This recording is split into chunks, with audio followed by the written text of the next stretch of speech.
Operation Lone Star put billions of dollars toward border security, but can Texas sustain that level of spending? How long can we do this? We'll do it as long as we're instructed to do. State senators look closer at the state's enforcement measures, and it could set the stage for new steps on the border. If people ask me what keeps me up at night, I don't want to experience a world war like my father's generation did. Congress is poised to make big decisions on defense and foreign aid. We talked to a Texan in a key leadership position about what's at stake. The electric demand that's going to hit the United States and the globe is tremendous. Demand on the Texas power grid rising faster than expected. We look at why Bitcoin and AI are getting much of the blame. Produced from the Capitol in Austin and airing statewide, this is the award-winning State of Texas. Hello, and thank you for joining us. I'm Josh Hinkle. Operation Lone Star has dedicated billions of dollars toward reinforcing the border with state troops. But how long can Texas sustain that level of spending? That was one question state senators considered as they met to review the state's border enforcement measures. Ryan Chandler has a closer look. Well, amid dropping migrant trends on the border and new executive action from the White House, the state of Texas says they're not backing down anytime soon from their own enforcement on the border. We can hope for the best, but we have to plan for the worst. Texas leaders hope to see a new administration in the White House next year.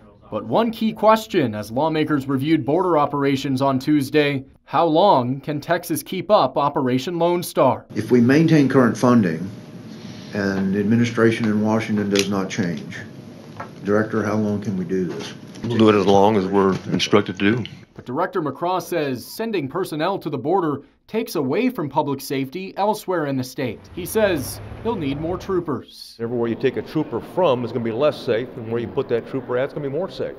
It's a law enforcement physics 101. Meanwhile, Operation Lone Star is expanding. Governor Abbott late last month unveiling this forward operating base for National Guard troops in Eagle Pass. Some neighbors of that new base, though, say it's unwelcome. There's millions of dollars being invested, but I'd rather have it spent on infrastructure.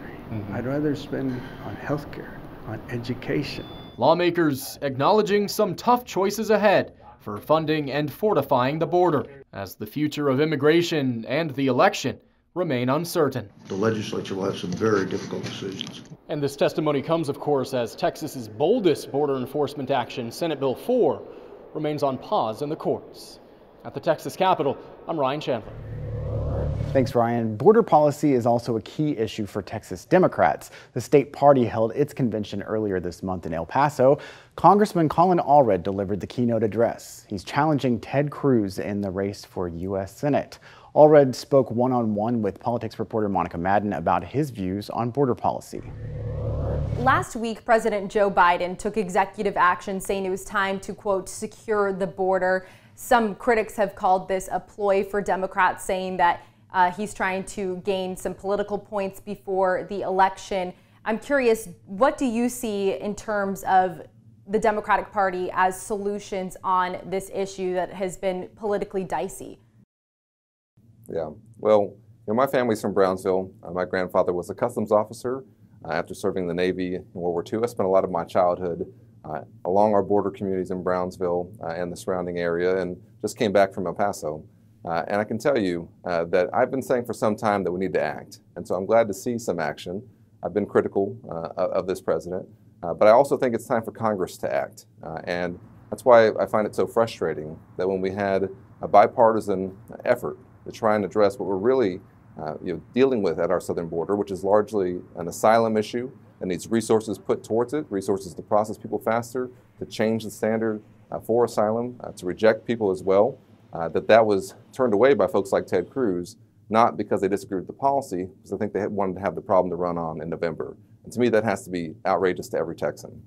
With the political realities of heading into an election year, this remains to be an issue for Texas and other border communities. What do you see as a path forward for Republicans and Democrats to come together and find reasonable solutions that address some of these core problems like asylum, which you mentioned? Yeah, well, listen, I want to make sure that we have a secure, stable, much less chaotic border. And when I am in the Senate, I will make sure that happens. But I think there's still time now for us to take up the Senate bill that was negotiated that has billions of dollars. And I want Texans to know this.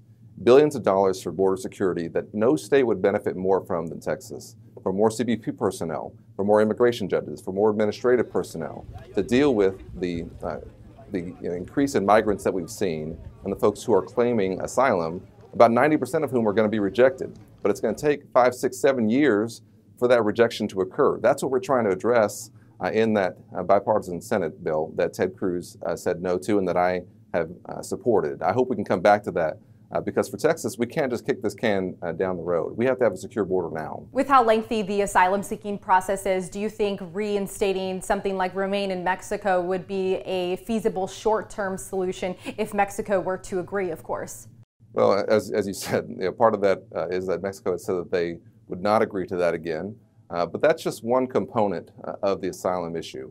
What we're facing here is that when you have the numbers that we've seen, you have the backlog that we have, then we have to have resources put towards this. And that has to be the Congress.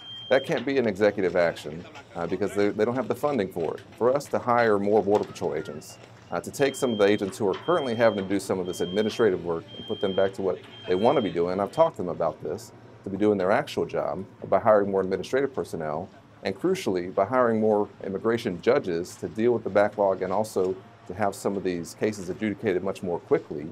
That is how we're going to actually address our asylum crisis that we're having at the southern border. And that will also send a message to folks who are looking to come here that this is not the proper way to try and enter the United States. That if you want to come here for a better life, for economic opportunity, the asylum system is not the process for that. That's the legal immigration system. And we have methods for you to try and come in that way. I want to see us funnel folks into legal pathways instead of trying to come here using an asylum system that really was not set up for these numbers or for the reasons a lot of these folks are coming. You heard Congressman Allred call out Senator Ted Cruz for his approach to border policy. I spoke with a senator a few weeks ago. He put blame for the border crisis on Democrats. I think there is nothing more important for safety and security in Texas than securing the border. Tragically, Joe Biden and Democrats, including Colin Allred, my opponent, who's voted in favor of open borders over and over and over again, they are unwilling to secure the border. But the good news is, I think November is going to be a very good election. I think we're going to see President Trump reelected, and I think we're going to see a Republican Senate and a Republican House. And if and when that happens, we will secure the border in January of next year, and it will happen like that. There is much more to our interviews with Senator Cruz and Congressman Allred, and we've posted the full interviews with each of them on our website. You can see them now. Just look for the links online in this week's State of Texas web story. But what has to happen now is we need to add new power plants to the grid. Demand on the Texas power grid is rising faster than previously expected. We look at why some of the blame is falling on two growing businesses. Donald Trump makes his return to Capitol Hill. We talk with a Texas congressman about the meeting with Republican lawmakers and how it could influence some big defense decisions.